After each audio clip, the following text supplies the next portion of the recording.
Kia ora. This is John Winters, Supermarket Sleuth, welcoming you to a new series of my Supermarket Sleuth reports. And Happy New Year to you. I hope you had a good one over Christmas. And what are we starting? We're dealing just with the UK this week. New Aldi UK policy set to cut food waste and offer more bargains. Aldi is getting on for 1,000 stores across the UK as to start cutting the price of perishable goods like bread, meat and fruit and veg by 75% on the last day of their shelf life to cut food waste. The German discounter already cuts the prices of some products on their best before or use by dates. Now it will offer bigger discounts to be marked with a red sticker. The time in the final day these are reduced will vary by store. The move is part of Aldi's drive to halve the food waste in its operations by 2030.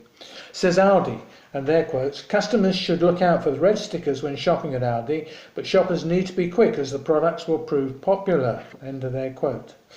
And if you're looking for bargains, particularly on fresh meat and things like that, I would start on a Tuesday and look at and see what the reductions are, because they like to clear out their stock by close of play on a Wednesday, ready for fresh stock on a Thursday. So my tip for you. Now, still with Aldi, days after Morrison's announced a pay rise for its staff, the discounter is upping its minimum hourly rates from next month. All of its 30,000 store assistants will benefit from the pay rise, with Aldi paying a minimum hourly rate of £9.55 nationally, up from £9.40. Those working within the M25 will earn £11.07 an hour instead of £10.90. Aldi says its new rates of pay are also boosted by the fact that it's still one of the only major supermarkets in the UK to pay for breaks taken during shifts. It claims this means its staff will be the best paid in the sector, with a minimum hourly rate of £10.11 when breaks are included. The pay rise follows bonuses given to staff in April and December 2020, recognising their efforts throughout the pandemic.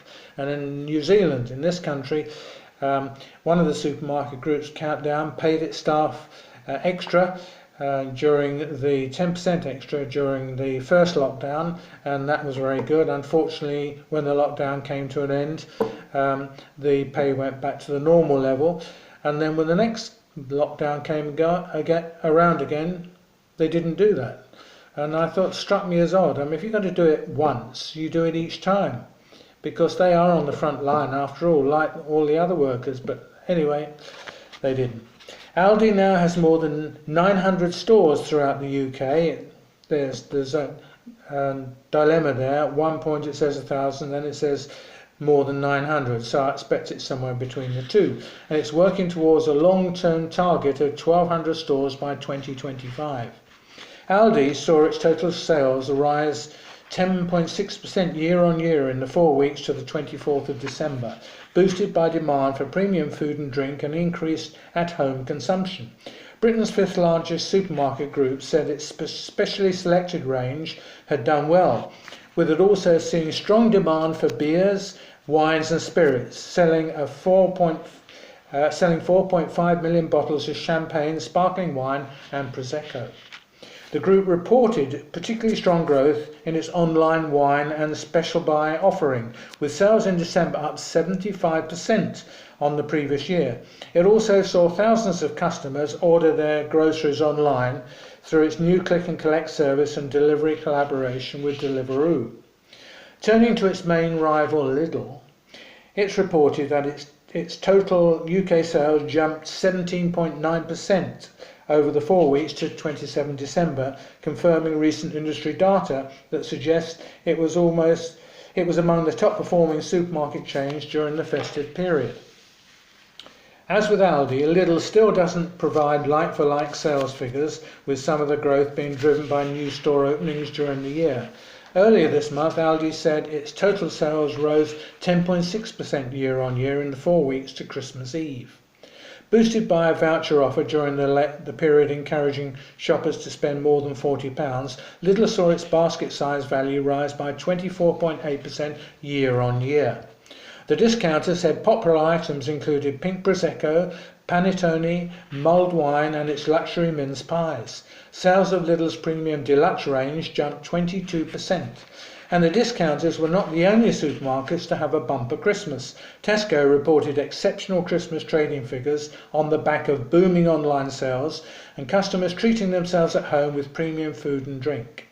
UK like-for-like sales grew 6.7% over its third quarter to 28 November, with the figures rising to 8.1% in the 6-week Christmas period to 9 January. For the full 19-week period, growth was 7.2%. As with other supermarkets, Tesco's online sales continue to surge with growth of over 80%. This equates to nearly £1 billion in extra sales over the 19-week period. The group's strong performance over Christmas was driven by food, buoyed by demand from premium lines.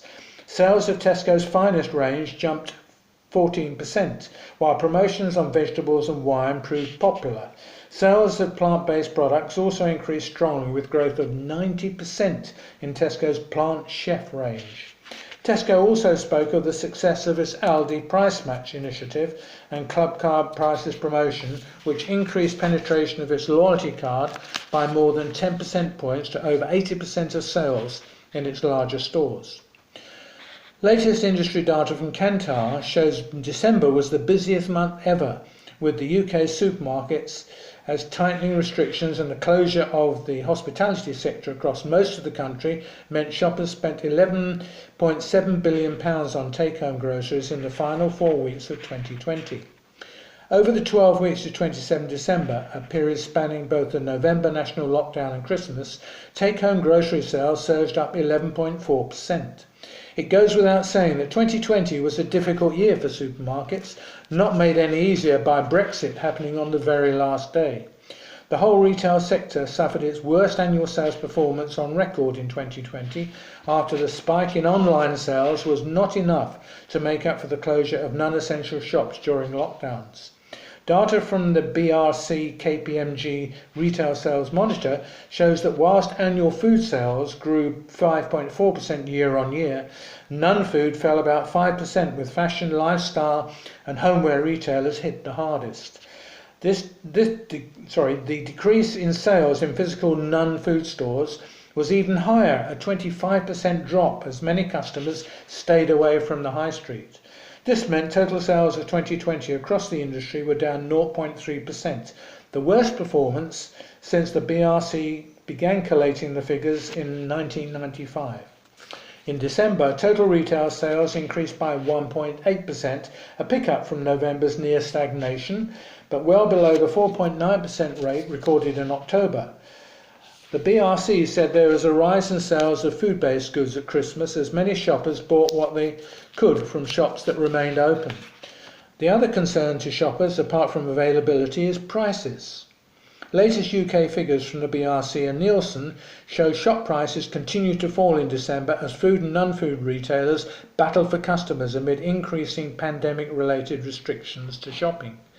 Overall prices fell by 1.8% last month, the same rate of decline as in November, but below the 12 and 6-month average decreases of 1.4% and 1.6% respectively. Food price inflation fell to its lowest since March 2018 at 0.4%, reflecting the drop in global food prices filtering through to British shelves. Another impact was fierce competition between supermarkets to offer customers the best value during the festive period. Fresh food prices fell by 0.9% against a rise of 0.5% in November. This was the first fall in fresh food inflation since January 2017.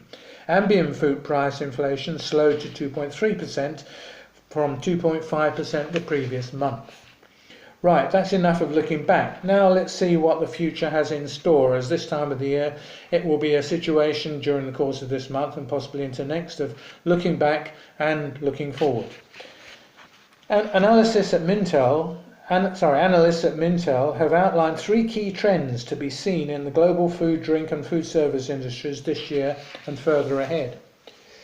In 2021 and beyond, the research group sees food, drink and food service brands offer moments of respite through product rituals and formulations that enhance stress relief activities.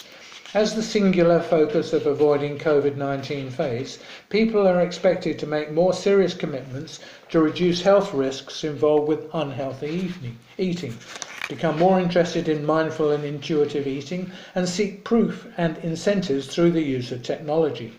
Mintel said we should expect to see consumers look for approachable upscale meals for special home-tainment, well, that's a new word, home-tainment occasions.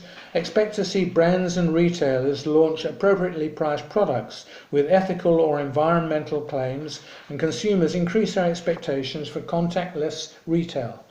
In the next 12 months, Mintel sees food, drink and food service companies encouraging people to use their brands as a form of self-expression and a way to reconnect with their pre-pandemic identities. Now let's turn to the UK supermarket suppliers. Coca-Cola has launched a new campaign, Open to Better, aiming to, their words, inspire people to embrace change and pledge to do things differently in 2021. And their quotes, to mark the launch, it's introducing cans featuring a series of, again their quotes, inspiring resolutions to encourage customers to reflect on 2020 and look ahead to how we can be open to better in 2021, close their quotes. The limited edition packs of Coca-Cola Original Taste, Coca-Cola Zero Sugar and Diet Coke are rolling out to stores nationwide. People will also be given the opportunity to buy a personalised can via a new online store. Excuse me. The campaign is being supported by Premier League ambassadors Marcus Rashford and Alex Scott, as well as TV presenter Laura Whitmore, ballroom dancers AJ and Curtis Pritchard. They've all shared positive pledges for the new year, available on the cans and complement further pledges, including, I will never take my friends to be granted. I promise to listen more just for you. I will never take us for granted, and no more excuses, our idea is happening. Do you enjoy KFC? Walker's has collaborated with the fast food chain to launch 2 new flavours for its Max Crisp range. Walker's Max Kentucky Fried Chicken and Walker's Max Double Crunched Ginger has started rolling out this week in 50-gram single bags, 70-gram and 65-gram price-marked packs, 140-gram sharing bags and a multi-pack of 6.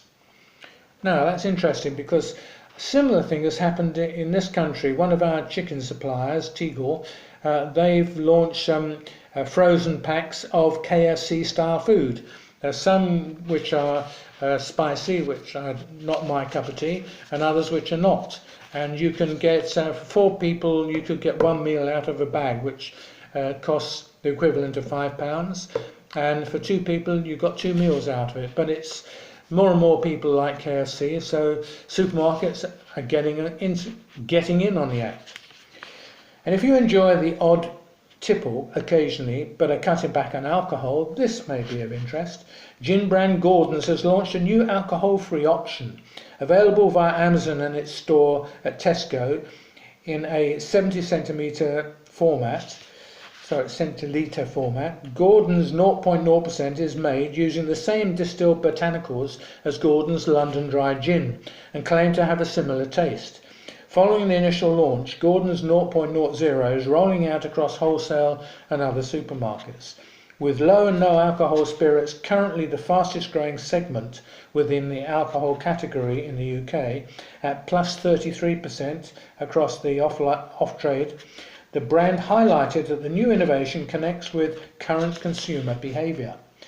And which was the UK's favourite brand last year? Amazon, according to research from the Data and Marketing Association, DMA.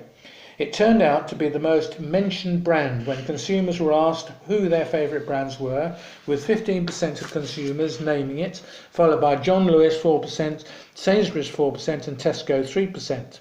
When the DMA asked the same question back in 2018, the winners looked very similar. Consumers mentioned Amazon the most, 14%, with similar levels of popularity for Marks & Spencer, 4%, John Lewis, 4% and Sainsbury's, 4%. Finally, in the UK, the government's to restrict promotions in supermarkets on food and drinks high in fat, salt or sugar from April 2022. That's a long way away. It put forward the proposals last July, saying they would help tackle the UK's growing obesity crisis. It also revealed plans for a total ban on online adverts for such products. As you would expect, there's been a hostile response for industry bodies, pointing to data that suggested restrictions on such promotions and advertising will increase prices, reduce consumer choice and threaten jobs in the industry, with limited impact on people's calorie consumption. Recent data from IRI has suggested that the makers of these types of food and drinks could face a £3 billion a year hit to sales from the promotions ban. The new rules on promotions will stop retailers from offering multipliers such as buy one get one free or 3 for 2 offers on unhealthy products. Promotions on these products will also no longer be allowed in key locations like checkouts, store entrances, aisle ends and their online equivalents. The rules about promotions will only apply to larger retailers, those with 50 or more employees.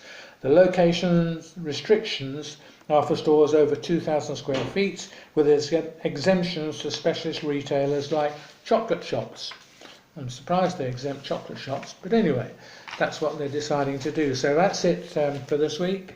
I'll be back again next week, and you can catch me on my Facebook page. If you can't listen to my short segment on Weekend Life on Magic Talk Radio on a Saturday morning at 10:45, then you can listen to it on my Supermarket Sleuth Facebook page sometime over the weekend, and also you can catch up with my checkout book as well.